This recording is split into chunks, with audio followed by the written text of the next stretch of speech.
For our first vacation getaway during the COVID pandemic, we went to Maui, just us two, which was a nice little treat. And it was well-deserved and really, really needed during that time. We were feeling a little stressed out, as I'm sure most of you were during the pandemic as well, and we had a fantastic time. So stay tuned to hear about our top 7 things to do when you go to Maui.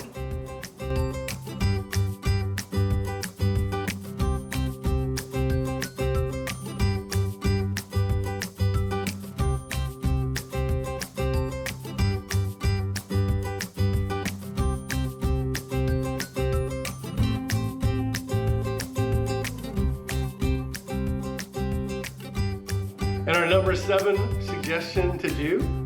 Do go chasing waterfalls. Ow! Yeah, the waterfalls were absolutely wonderful. I will tell you, my favorite waterfalls was one of my favorite parts of the whole thing. We went to Ohio Gulch, and there's this sweet little 0.6 mile, really easy hike down on the bottom for those of you who may not want something more adventurous. But I suggest you take the trail. You can take it as far as you want. There's a couple of overlooks there on the waterfall. But if you get up into the bamboo forest, it's magical. And then there's a 400-foot waterfall that's just absolutely gorgeous on the top. It was stunning, and the view of the bamboo forests on your way up, if you're into, posting pictures, definitely an Instagrammable moment.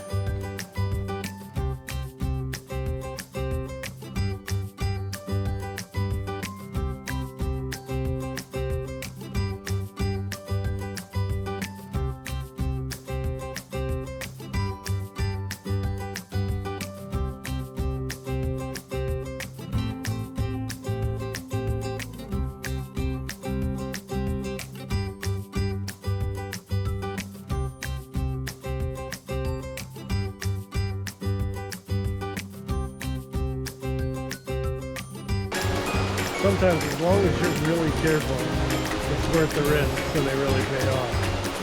Not that I do this if this was a cliff shot.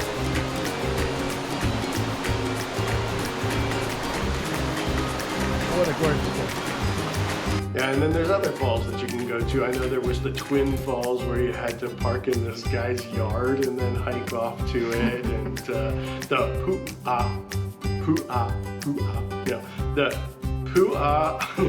Pu'a'aka'a was absolutely beautiful too, and very hard to pronounce. And there was just a couple other ones that I think the Victoria. I'm reading it because it's that difficult.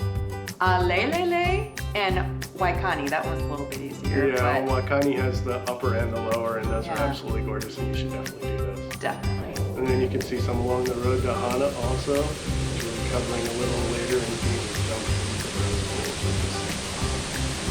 Alright, so my feet are in, and it is brisk. So this may be pretty quick, but I wanted to swim in a waterfall. So here's a waterfall.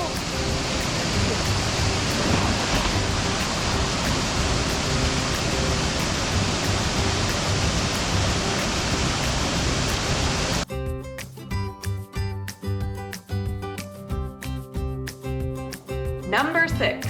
Get your beach on. There are so many awesome beaches on Hawaii. I would say my favorite was right where we stayed. We were on Lahaina for the first portion of our trip. The sunsets there are maybe the best I've seen in my entire life, and you can sit there with a drink from the hotel bar. That was spectacular. We went on some really romantic walks and did some shelling, and then you can actually snorkel there, or you can snorkel over to Kaanapali, and Kaanapali is also pretty magical, and they have a lot more shops and things like that. Grab a tram back to your hotel, and you didn't even have to go anywhere for the day.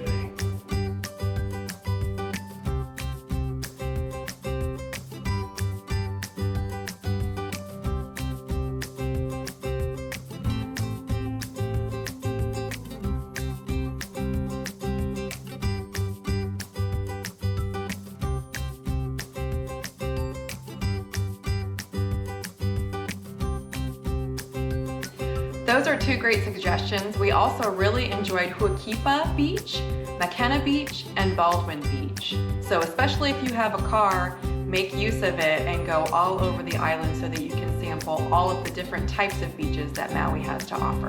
Right, there were rocky shorelines, and then there were sandy shorelines, and there were cliff sides, and there's just such a diversity of beaches. So pick the one that you like the most and take your sweetheart.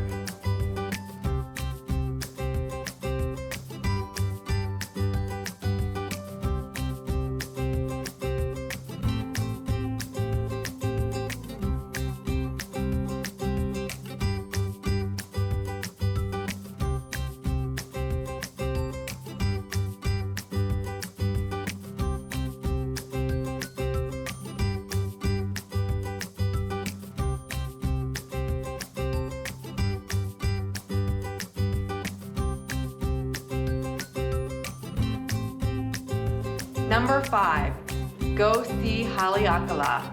And number 1 for my things that you must do if you're going to see Haleakala is make a reservation, and a significant amount of time out, because you'll be shocked at how quickly those slots get filled in. And if you're thinking you're going to make the reservation when you get there, you're going to have a very disappointing time. Right, there's very limited parking there, and you do want to be there like an hour and a half before sunrise or sunset so you can get like that peak view and set up your time lapse and all those things. So that means getting up at like the crack of dawn, not before the crack of dawn, like 4:30 in the morning to make it up there for sunrise, or getting up there a couple hours before sunset, which is a little easier, and then you can go and hike. There's a whole like lunar landscape there, and the clouds roll in and out, and you're above the clouds most of the time. It's wonderful. There is an endemic bird there called the nene, and it is a really cool little goose. He was trying to do the nene. I don't know how to do the nene. Somebody's gonna have to teach me to do the nene or something, but they were definitely a cool little bird, and that was a really cool place to go to. They were super cute. I will also say it's freezing at the top of Haleakala, so you'll go from swimsuit and super hot if it's during the summer to freezing cold, so make sure that you bring a jacket or a sweater or both.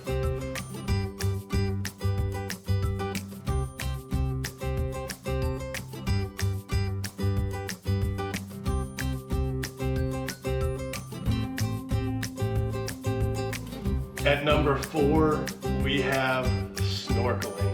That is a definite must-do when you are on any island nation, but especially in Hawaii, and Maui is no exception. We had a fantastic time snorkeling several different beaches, but 2 of our favorites were Kaanapali and Kapalua.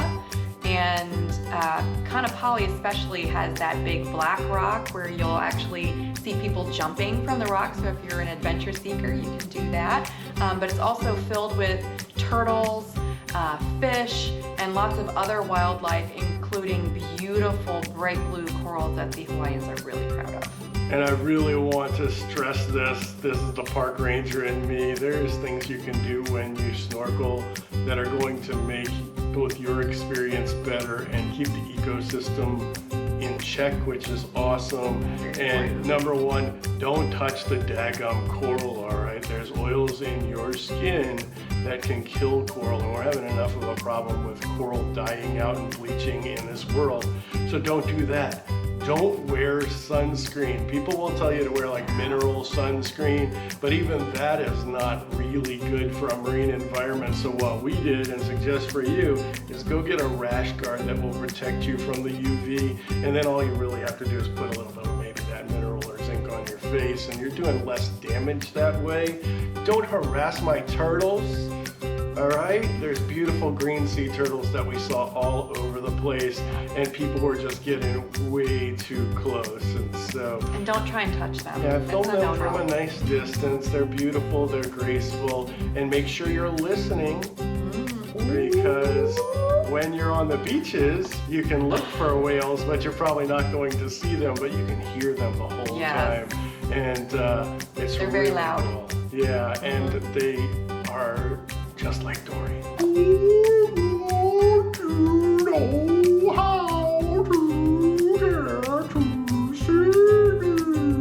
And there you have it. That's what they sound just like.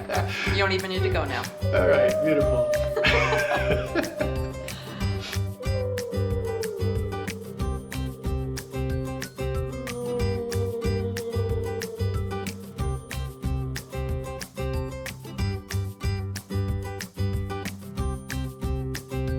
Number 3. Get yourself some Ono grinds, cousin, because there is a food culture here that I missed so much. I lived here for like the first 4 years of Bear's life, and I can't even list them all. Eat spam musubi. Everybody's so afraid of spam. It's It is very good with some Salty. nice shoyu, which is just their version of teriyaki sauce. And get some plate lunch. My favorite plate lunches are lau lau and chicken katsu curry. We're doing a little more nostalgia today. This is actually, you scan down in here, this chicken katsu curry. This is what I think of when I think of L&L. And L&L is where I ate a lot when I lived in Oahu. And this is absolutely one of my favorite things in the entire world. And these are plate lunches. So we've got some kalua pork and some lau lau in here, which is just delicious. We'll crack it open here so you can take a look at it. Steam out, look at that. That is just delicious right there. We got a little ubiquitous spam musubi over here with some shoyu, and we are going to eat really, really well. Man, my memories of their food, you got malasadas, which are actually Portuguese, but I've never had them better than we have them in Hawaii.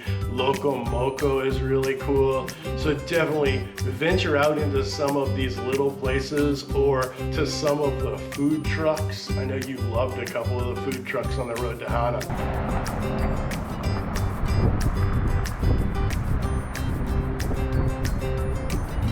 So we're here on the road to Hana, and we just stopped at Hana to look out over the rocks down there and check out what's going on. And we smell this amazing smell coming from Auntie's Sandy's banana bread stop.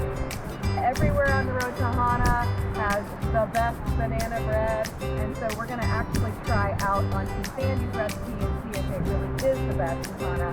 Let's go try. Oh, it smells so good. This is going to be the first bite of Auntie Sandy's banana bread. Don't let me down, Auntie.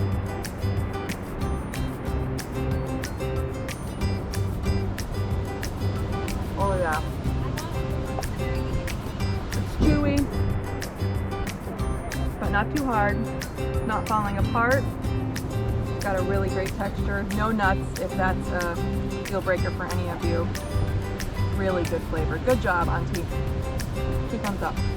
Even just the little huts or stalls on the road to Hana, definitely put that on the list. You'll hear more about that later. But stop and eat smoothies and do the fresh fruit. Their fruit's amazing. The local seafood is fantastic. The poke bowls. I mean, there's just so much to try. And then one of my personal favorites was actually Pearl's Korean barbecue. And we found it like 5 minutes before we got onto the airport. It's an institution, so that's a definite try and a must do.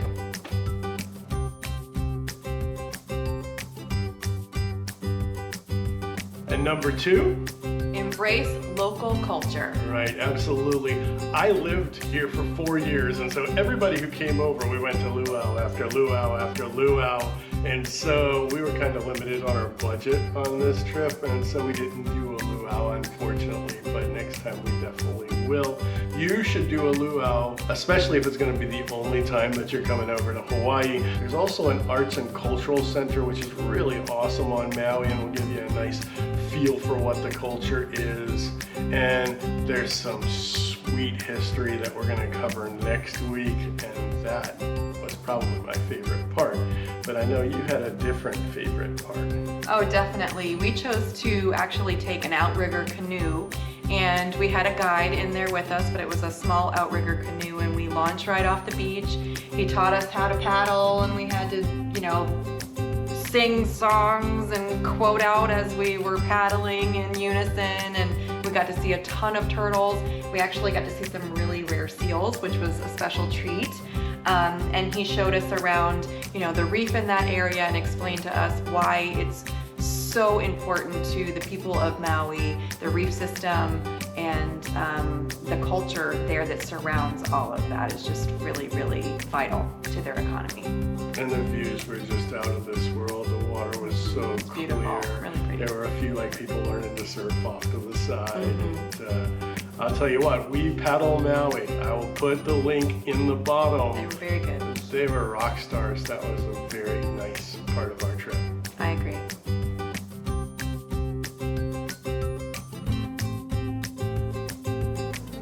Number 1. And we saved the best for last, at least according to me.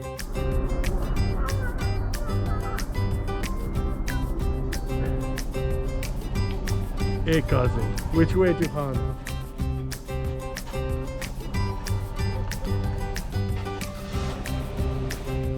I love to drive. Hello, we are going to be driving all the way around the world, and I love technical driving. And Maui is one of my very, very favorite places for technical driving. And the scenery is wonderful. And every time you turn a corner in Hawaii, it seems like things change and a waterfall pops out here and pops out there. I will tell you my number 1 suggestion though is go clockwise. Okay, this is not the safest driving situations. As a matter of fact, one of my favorite parts is the Kahakili Highway. So here we are in Maui. We are going to take one of the most dangerous roads in the world, and we're going to do a little time lapse for you and see what you think. And let me know in the comments whether you would actually drive this or not. I will say we're doing it on a nice, bright, beautiful sunny day. There was a little bit of rain earlier, but not enough that I think we have to worry about mudslides. And hopefully we'll make it through this whole thing with only a couple of stops. So thanks for joining us, and let's get going. Which most people will tell you just don't do it. And we did it in a Kia Soul, which was entertaining. It was a nail biter. Yeah, we were bouncing around a little bit, but we were on the inside, and so all the crazy people driving the opposite way too fast, because there was plenty of them, at least they were the ones that were close to the cliff. Do drive safely. We don't want you off a cliff. We really don't want you to be the reason that they're off a cliff. So take your corners slowly. You can hit the little horn like they do in Asia all the time. I think that's really good practice. But there's no other way to get to things like the blowhole. Right. Right, and Hana itself and all these rocky places, and there's lava cliffs and so many just magical, amazing things awaiting for you as you drive around Maui. At your own pace. Yeah, and just do it. It'll take you 14 hours, so do it in 2 different days, because that's a really long day if you do it all in one day. But we were really glad we got a rental car for a few days of the vacation. And number 1, by far, drive around the mountain, drive up Haleakala, coasting down Haleakala like this. That's super fun too. So I think that was a good list. Okay, I'm glad you liked it. Yeah. He does love to drive. I will say, if you're someone who doesn't love to drive, or maybe you're a little intimidated by the idea of sharp corners or boulders coming out of nowhere or coming down Haleakala, it's going to be dark on your way up or dark on your way back. So just always keep that in mind.